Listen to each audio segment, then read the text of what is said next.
Hello, everyone. Inside today's Locked On Canadiens, it is the unofficial start of the Montreal Canadiens preseason with the golf tournament. There are plenty of quotes from that. There's some disrespect thrown towards Nick Suzuki, and we got an update on Carey Price's future. All that and more inside today's show. You are Locked On Canadiens, your daily podcast on the Montreal Canadiens, part of the Locked On Podcast Network, your team every day.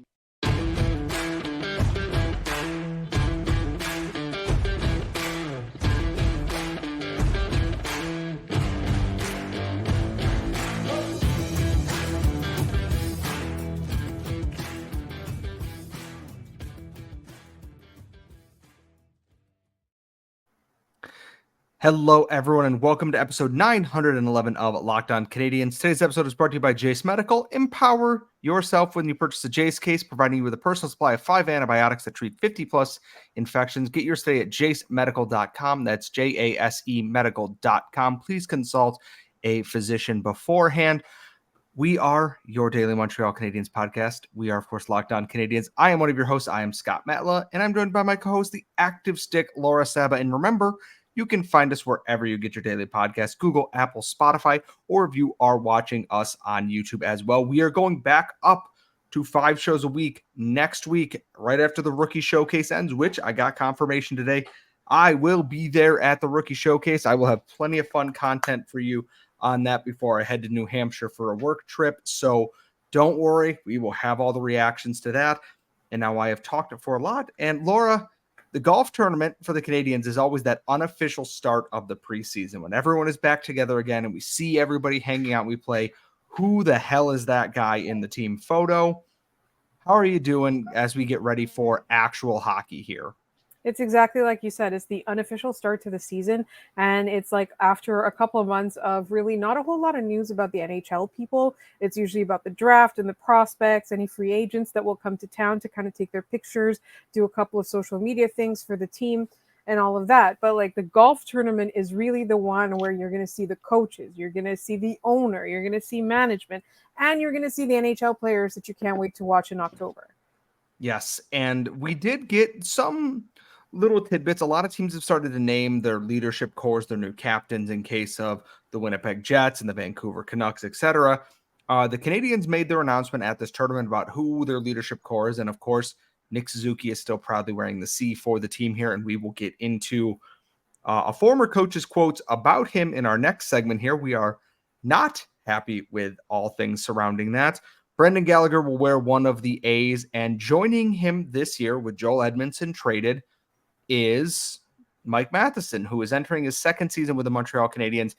And I believe it was Habs Links on Twitter who put this out here, is that Mike Matheson will be the first Quebec-born player to be given a letter at the start of the season in almost 20 years. I think Patrice Brisebois was the last one mentioned in there, which is quite a gap.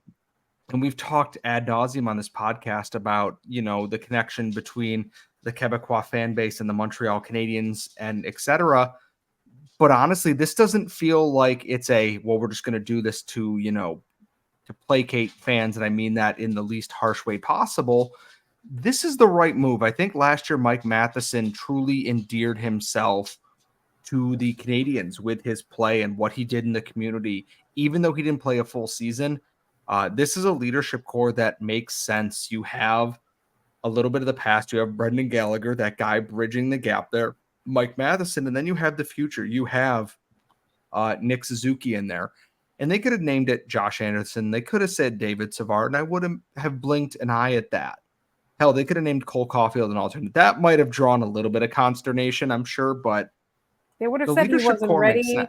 And then we would get into all these things about how he has to be more responsible defensively. He's too young. How can you have 2 young people?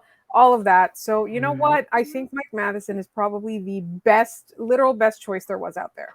I was going to say, if we're going to talk about people, they need to be better responsive or better with their defensive responsibility. We gave Joel Edmondson an A last year. Like, bless you, Joel, but you weren't exactly like, lock it down defense there. I think Matheson getting the A there is great. And he's someone that I'm glad has really resonated with the team and the fan base. He fits what their vision of this team is here. Martin St. Louis talked a little bit about, giving second chance to guy. He was talking about Alex Newhook at this tournament here, and he went, they played a certain way in Colorado, and maybe that wasn't working out for him and something wasn't clicking.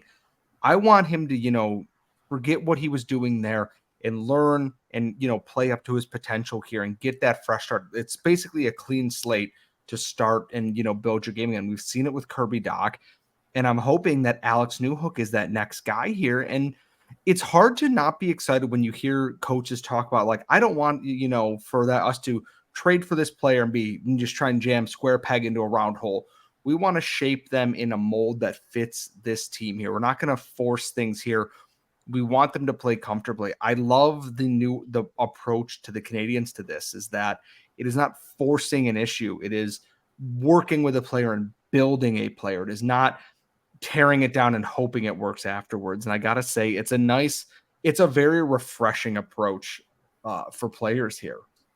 I absolutely agree with you. And this is the thing, is that we've always known, even though we disagree with their decisions, like the management group and the coaching staff definitely have a vision, right? We're not really 100% sure what it is yet, because the transparency that they give us is really very measured, calculated, and manipulated for us to only see what they need us or want us to see as fans. But you can tell at the very least that they all seem to be on the same page about certain things and how to approach certain things. And they also seem to be realistic, right? It's not like they came out here and they're like, we're going to make the playoffs this year. It's no, we want to take these following steps forward. But when we're ready, we'll be ready. And today's not that day, right? Like they still are building that team. And I think for me, like just seeing them be so positive and excited to start the season makes me feel positive and excited to start this season. We know it's going to be a long one. I think for sure it's going to be better than last year. I don't want to eat my words though. Every time, Scott, you would talk about winning, you'd have to end up eating something really, really disgusting. Oh, speaking of disgusting things, we need to get to 3,000 subscribers on YouTube before puck drop in October. And if we do that, Scott will have to eat something really, really, really, really gross on the video again. So just remember that. But either way, it makes you feel like there's a renewed energy to this season, and that we're not going to have the same horrible, miserable experience that we've been having for the last couple of years. There's going to be some fun moments. There's going to be some things to get excited about. There's going to be nights where you feel like you can see flashes of the future in some of these young players. And the thing is, the hard part about last year was there were injuries, a lot of them. The good news is going into camp here is that from the quotes from players and management, which, take it as you will, everybody except for Christian Dvorak is healthy right now. Christian Dvorak is still rehabbing a knee injury. There were some videos posted of him working on like what seems like simulated like skating mechanics and things like that, which hopefully he is back before too long. I know that, we've talked about trading him and everything else. You just want a player to be healthy, especially the Canadiens who have lacked health there. And going back to last year, it's like Nick Suzuki's like, yeah, I was probably banged up a little bit during the year, and he played through it, which people got upset about. And it's like, he took the time off in the offseason. It's not like he went into world championships or did this. He went and took the time off and recovered in the offseason. Seems to be good to go there. And my favorite quote from the entire golf tournament before we transition into our next couple segments here is someone saying Cole Caulfield looked thicker, and him looking at them and thanking them for that. Which the next time you need to remember, the 2-season thick stand for Cole Caulfield, and I'm hoping you all remember that. Oh my God. I like everything about Cole Caulfield makes me happy. Everything. He's such a he's such a child, affectionate in quotation marks around that. Like he's not such a child, like a derogatory thing. He is just very, himself. And I think that's the key for it's going to be fun this year. I'm hoping he gets a full season here and not a full season with Dom Ducharme as a coach for half of it, an actual full season to prove what he can do here. And I am very excited to see what Cole Caulfield can do. But speaking of Nick Suzuki, a former Habs coach had some words that, whether he intended to or not, showed some serious disrespect for the Canadiens captain. And we're going to dive into all that coming up next. But first, as we mentioned, today's show is brought to you by the folks at Jace Medical, and everyone should be empowered to care for themselves and loved ones during something that is unexpected. And that's why Jace Medical offers the Jace case. It provides 5 life-saving antibiotics for emergency use. It gives you peace of mind should you ever be in an emergency situation. They make sure you have it on hand. They handle everything from the online evaluation to licensed pharmacy, medication delivery, and ongoing consultation and care. Don't get caught unprepared with that. Save more than $360 on these life-saving antibiotics with Jace Medical, plus an additional $20 off using code LOCKEDON at checkout at jacemedical.com. That's JASE medical.com, promo code LOCKEDON. And remember, folks, please consult a physician before using any sort of antibiotic or medication before doing anything else. Thank you.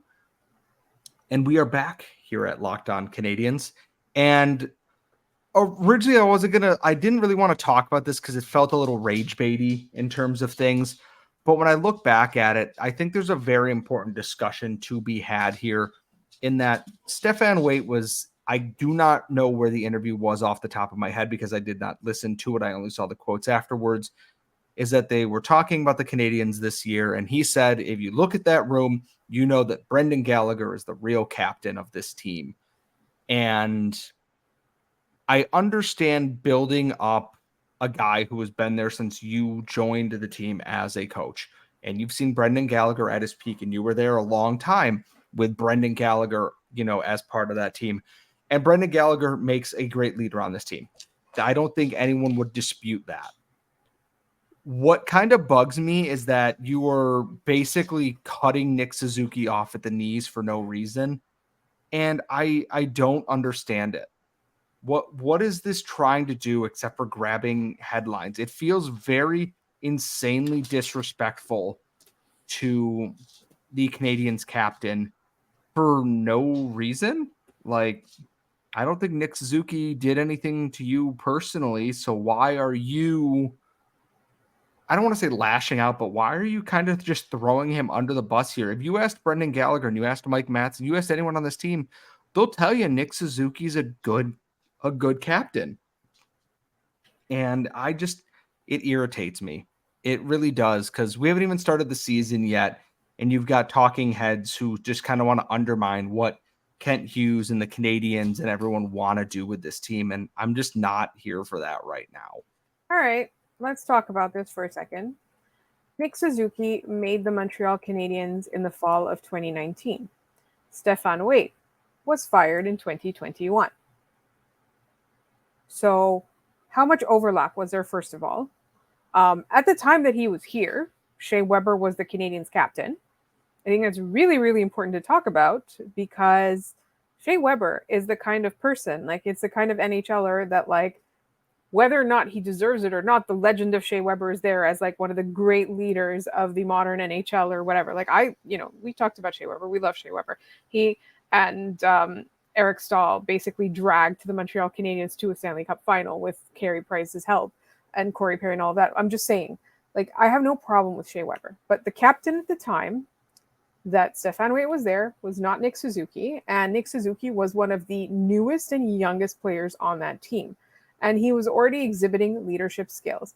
The Montreal Canadiens made Nick Suzuki captain at the beginning of last season. So Stephane Waite was not in the locker room at the time. This is the thing that's driving me crazy, is that he wasn't there. I know, again, Scott, you said it's rage bait, and it's working on me. It's literally working on me. And this is not, but in any way to detract from Brendan Gallagher's leadership skills. I'm sure that he is a leader in the room. First of all, he's one of the oldest. Also, he has one of the most he has one of the highest longevity, whatever it is. He has been on the Montreal Canadiens roster for an extremely long time. So obviously his voice in the room carries weight, whether or not, I don't know what he's in there saying. He could be in there just playing pranks on people all day long. We have no idea. But the fact that he's been around for a long time automatically gives him that legitimacy in the eyes of everyone else in the room. But that's about it that we can tell from outside the room. And you have to remember, Stephane Waite is as much outside the room as we are. So we don't know what's going on in there. But to say that the real captain is Brendan Gallagher, I don't think that you can make that consideration. It's really Martin St. Louis that knows what goes on in that room. That's, And so it bothers me that like you can say something like that without actually having the factual experience of it.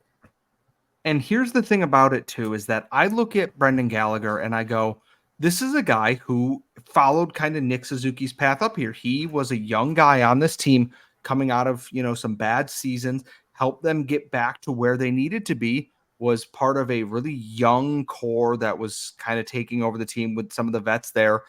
And he was one of the, 4 veterans that was named an alternate captain. It was I want to say, or no, it wasn't him because it was Pacioretty, Subban, Markov, and Plekanec. And then Brendan Gallagher was also part of that and took over wearing the A in the next year when Pacioretty was named captain. If they had named Brendan Gallagher captain at the time that they were discussing this instead of Nick Suzuki, I don't think anyone would have batted an eye at that. They would have said, yeah, okay, that makes sense. At the same time, it's not what happened. Why do you have some weird stake in all of this that Brendan Gallagher is the real leader? Yeah, he's been there longer. He is probably someone that, Nick Suzuki talks to and looks to for advice and that other young players turn to.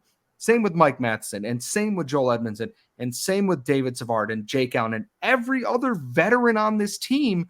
Why are you singling out the guy that just wasn't named captain? It's like we've talked also just a ton on the show. Like if Brendan Gallagher got, the captaincy on his chest, would that help any of the stuff that he deals with NHL refs? Probably not. But at the same time, the weird shot across the bow at a guy who is currently the captain of the Montreal Canadiens is so unnecessary. It's just drama and it's rage. And yes, I understand that we are discussing this right now, which is exactly what they wanted because it drives traffic and everything. But we'd be remiss if we didn't talk about someone just kind of openly just disrespecting the captain of the team, the youngest captain in franchise history, who's done a damn good job, set a career high in points last year on a team injured to hell and back. And your first thought is, well, the other guy's the real captain. No, it's not up for debate here. This is how it is. And it's so insulting that you would do that to Nick Suzuki right now, honestly. And I don't get is he upset about being fired? I don't know.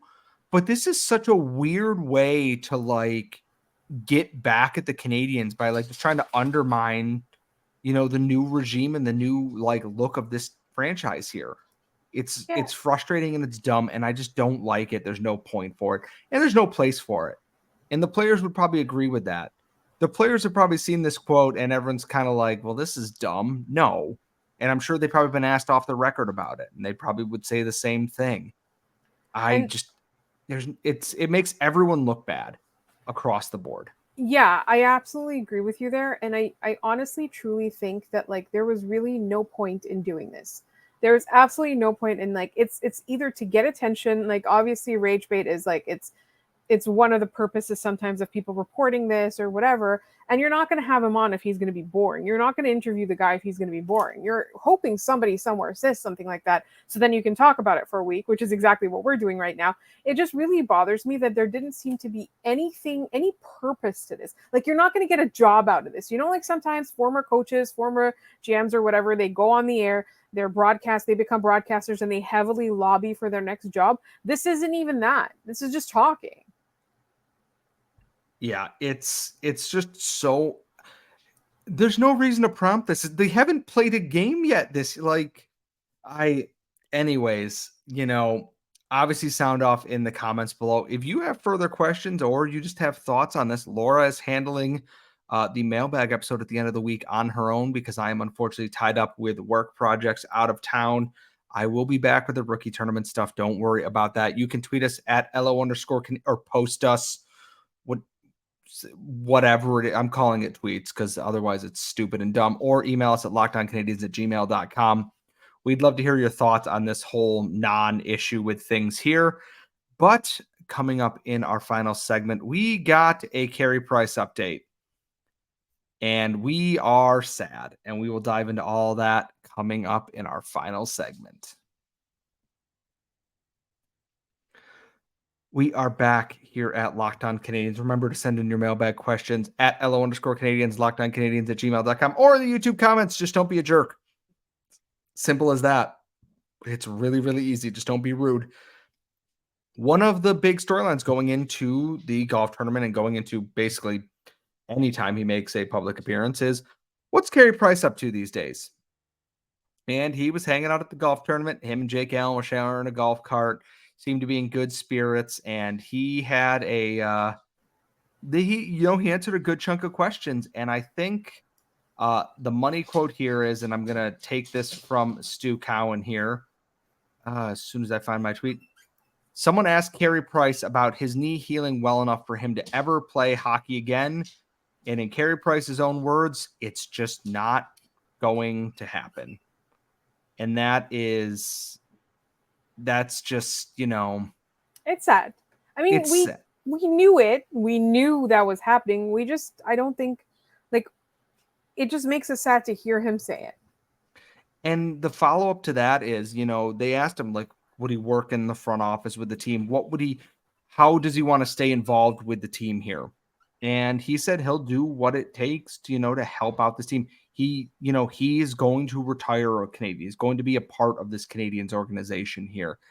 And because they asked, would you be open to, moving your contract to another team, knowing you're not going to play if it meant you were technically a member of another team besides the Canadiens? And he wants to do what he can to help this team here. And we had talked about it before, is that there's no way someone's going to take on Carey Price's contract. I'm becoming less and less sure of that by the day, especially with the way the cap's going up next year. I think we're going to see someone eventually just take that contract on because they need to hit the cap floor, honestly. Also, speaking of the cap floor and the cap ceiling and LTIR and everything like that, we had a listener that broke down the math for us, and I meant to read it on the last mailbag episode. We just ran out of time because there were so many questions, and then there was the prospect analysis that Hattie and Sebastian did. So I will, on the next mailbag, I will read the cap math that one of our listeners sent us in a DM. Also, if you've asked a question that we still haven't answered, we'll get to it, obviously. And as Scott said, you can continue to send the messages. But I think also, let's talk about this Carey Price thing. What can the Canadiens do with his cap? Do you have any creative ideas? Leave us your ideas, and I will read them in the mailbag issue. And the thing about it is that we know they can operate with his salary on LTIR. That is what they are preparing for this season right now.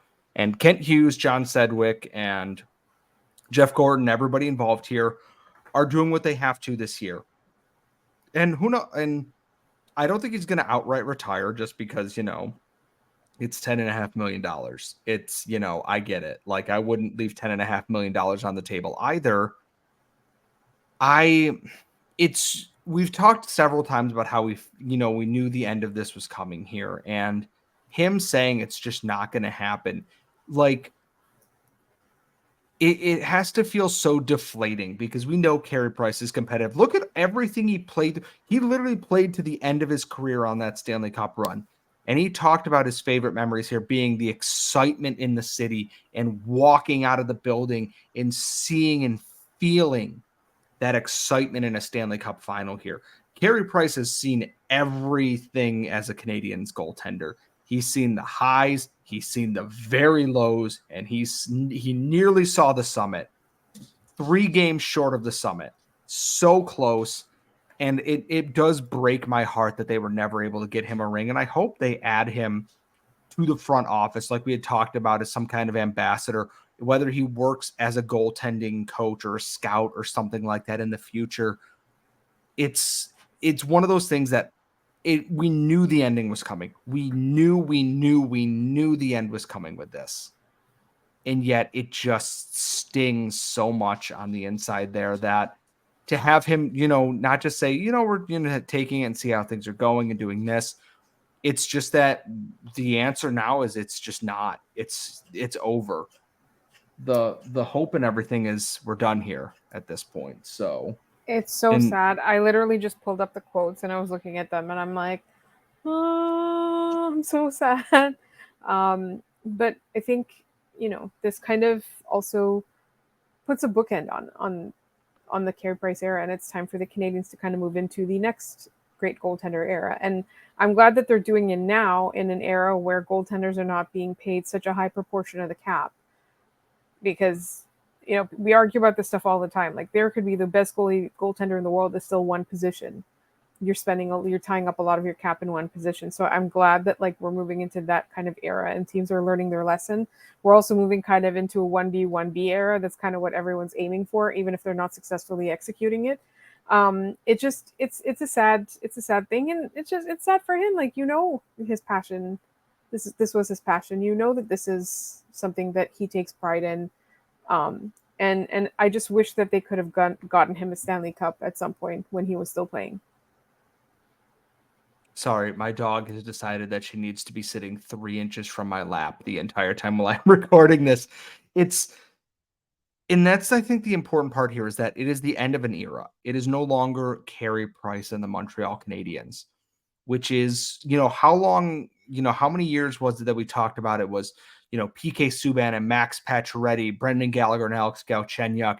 And then it was, Brendan Gallagher and PK Subban and Carey Price. And then it was Carey Price and Brendan Gallagher. And then it was Carey Price and Shea Weber. And now then we had Nick Suzuki for a little bit. And now it's a new era of the Canadiens. It is Nick Suzuki and the Montreal Canadiens. It is no longer Carey Price's Montreal Canadiens. And that hurts me to say. I hope people understand that, is that Carey Price is one of the best players I've ever gotten to witness put on a Canadiens uniform. And I understand that there are a lot of talented players who have been here. Carey Price is someone that stands in a pantheon of already greats, and that it's kind of a shame that this out had to go, is that he's kind of going out on his own terms and kind of not. Let us know how you're feeling about the whole Carey Price thing. If you have more cap stuff for Laura to read out on the show here, at LO_Canadians on Twitter, X, whatever, LockedOnCanadians@gmail.com. Like I said, coming up next week, I will have weekend update on the Rookie Showcase coming out on Monday. We will have more mailbag stuff that if there are a ton of questions, I will have an end of Rookie Showcase recap for you going into that week. So you will have plenty of prospect content, quotes, everything that is going on. Don't forget, Scott has the credentials. He will be covering the tournament. Yes, I will be there for every Habs game.